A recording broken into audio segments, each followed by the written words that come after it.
arkadaşlar, Devran Ülke'ye uyg'onlar Cumhuriyeti'nin Nasir Federasyonu Haydatı Moskva şehrine yerleşen Karamun kafemizde bugün Karamun kafemizde Atastavur şehirde ters ediballik mekmansılıkta Aydayorum Alparslan. Ne mi diyelim? Elbette bizim organizatörümüz şu Karamun kafemizde geçirecek şovkullu akşamlı konser, imza konserimizde elbette organizatörümüz Devran video sizlerle birlikte elbette meşgul edilmişsiniz. Ataş Davul hem de men şovmen tercih ediballi mehvan dostlar. Şu konsertime hemen kucağa çıkartın. Ataşlar, men senem aytsam şu konsert ne derecede benim için, izleyeceğim için hem de. Assalomu alaykum mehmon do'stlar.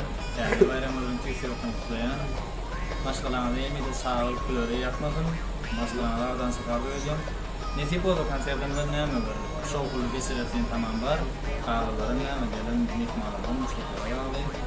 Nasib bo'ldi albatta konsertimizdan yasaqsandan Devran video xizmatlaridan paylaşıladi.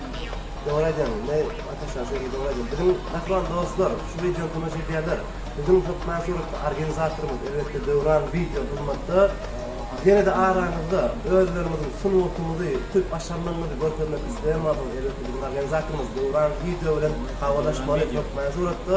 Yani bu şu sahne yetişmedim ortamız, şu sahne yetişmedik ortamız dostlarımız. 52 sahne mas'ul yetişme için ömürmen, onu söyledim.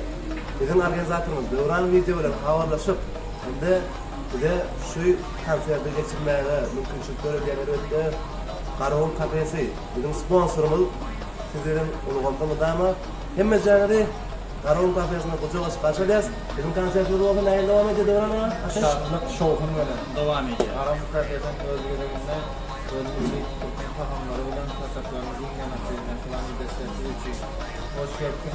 Doğrudan Karamun Kafesi bizim hostes programının adını götürüyor. Elbette Karamun. Bu Karamun adı bile elbette bizim mehman arkadaşımızın direktör Aydın var. Şeyden hemen biliriz. Kara kumdi. Sonra içeceğiz dostlar. Karakumda yani. Size karışacağız. Devran video bilen. Hemen karışacağız.